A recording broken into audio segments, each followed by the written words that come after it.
Good day everyone. Today we will discuss about solving problems involving polygons. And of course, it is prepared by Teacher Hill and Ted.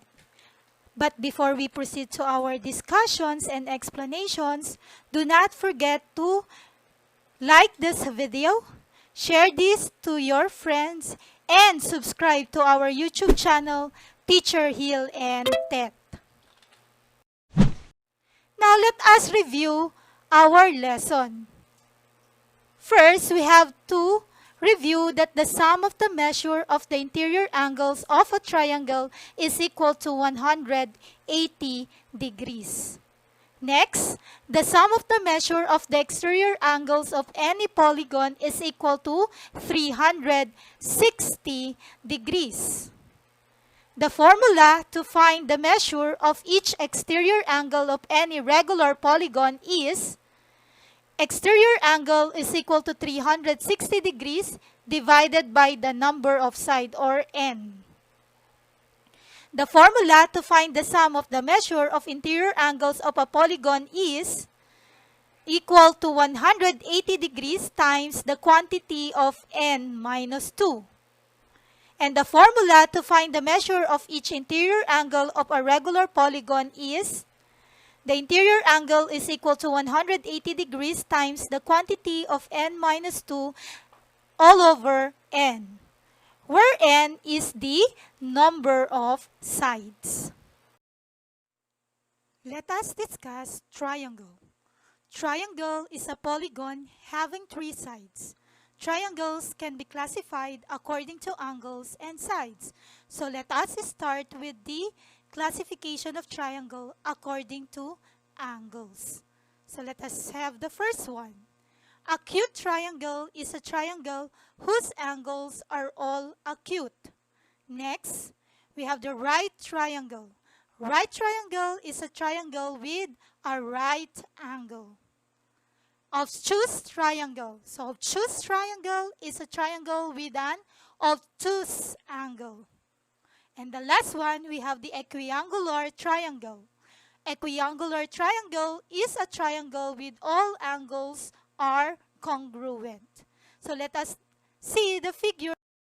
Different kinds of angles of triangle according to angles. So this is an example or illustration of an acute triangle. So we have here 60 degrees, 47 degrees, and 70 degrees as the measures of the angle.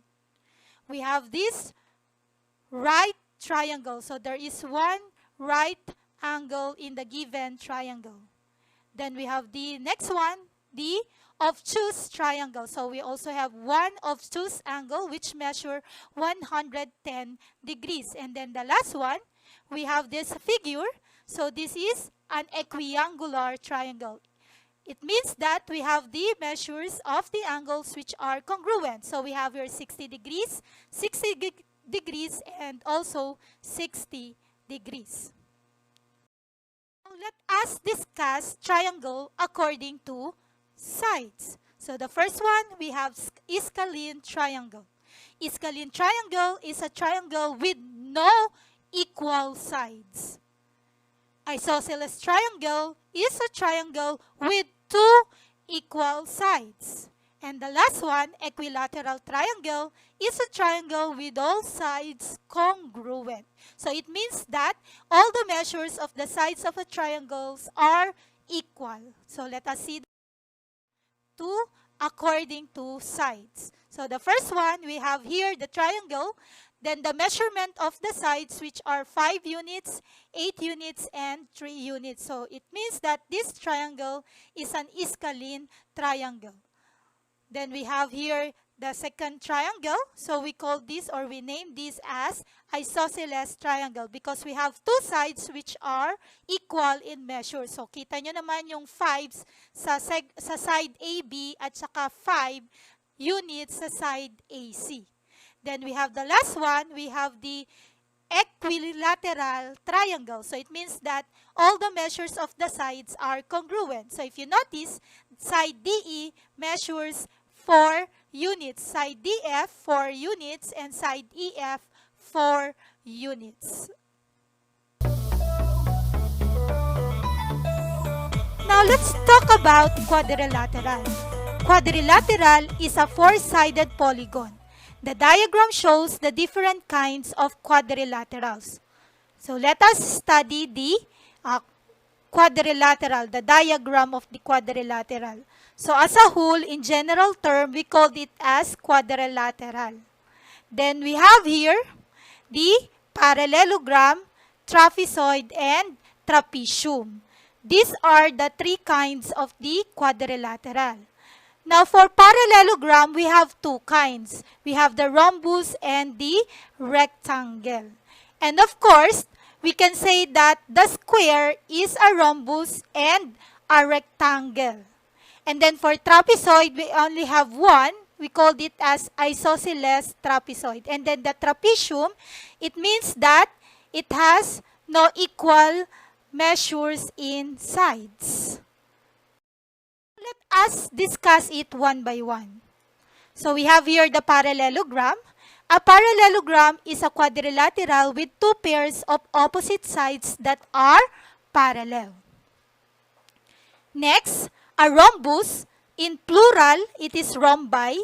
It is a parallelogram with four congruent sides. A rectangle is a parallelogram with four congruent angles. Each interior angle measures 90 degrees. A square is a parallelogram with four congruent sides and four congruent angles. A trapezoid is a quadrilateral with only one pair of opposite sides that are parallel. An isosceles trapezoid is a trapezoid whose non-parallel sides are congruent. And a trapezium is a quadrilateral with no pair of opposite sides that are parallel. Now let us have examples. Given the quadrilateral below, solve for x. So we have this quadrilateral. And we have these angles which are x degree, 130 degrees, 70 degrees, and 40 degrees. But take note that the sum of the measures of the angle of any convex quadrilateral is 360 degrees. So therefore, if we are going to add all the angles of the quadrilateral, so it will be equal to 360 degrees. So we will have x degree plus 40 degrees plus 70 degrees plus 130 degrees is equal to 360 degrees. Now, from this equation, let us simplify or simplify all the similar terms. So we can add 40, 70, and 130 degrees. So we have now x degree plus 240 degrees. So we have here 40 plus 70 plus 130 is equal to 240 degrees. So we will have x degree plus 240 degrees is equal to 360 degrees. Now, solving for the equation, so we will now have x degree is equal to 360 degrees. And then, change the sign of 240 degrees to its opposite. So, it will become minus 240 degrees or negative 240 degrees. Now, let us simplify 360 degrees minus 240 degrees. So, we have now x is equal to 120 degrees. So, therefore, the missing angle in the quadrilateral is 120 degrees. So, let us check if the sum of the measures is equal to 360. So, what is 40 plus 70 plus 130? So, it is equal to 240. And 240 plus 120 is equal to 360 degrees. Now, let us have our second example. Find the measure of the exterior angle of a regular dodecagon. So, to solve for this, we have to use this formula. Exterior angle is equal to 360 degrees divided by n. Take note that n is the number of sides. So, we will now have exterior angle is equal to 360 degrees divided by 12. Take note that the number of sides of a regular dodecagon is 12. So we have here 360 degrees divided by 12. And what is 360 degrees divided by 12? So it is equal to 30 degrees. So therefore, the measure of the exterior angle of a regular dodecagon is 30 degrees. Now let us have the third example. Find the number of diagonals of an octagon. So how are we going to solve for the number of diagonals? So this is the formula that we're going to use. Number of diagonals is equal to n times the quantity of n minus 3 all over 2. Take note that n is the number of sides. So let us substitute. Since we are given here octagon, so therefore the number of side is 8. So we will substitute 8 to n. So we will have number of diagonals is equal to 8 times the quantity of 8 minus 3 all over 2. And then let us simplify using the GEMDAS rule.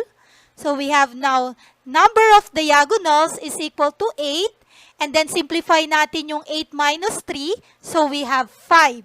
And then divided by 2. So number of diagonals is equal to 8 times 5, which is 40, then divided by 2. And 40 divided by 2 is 20.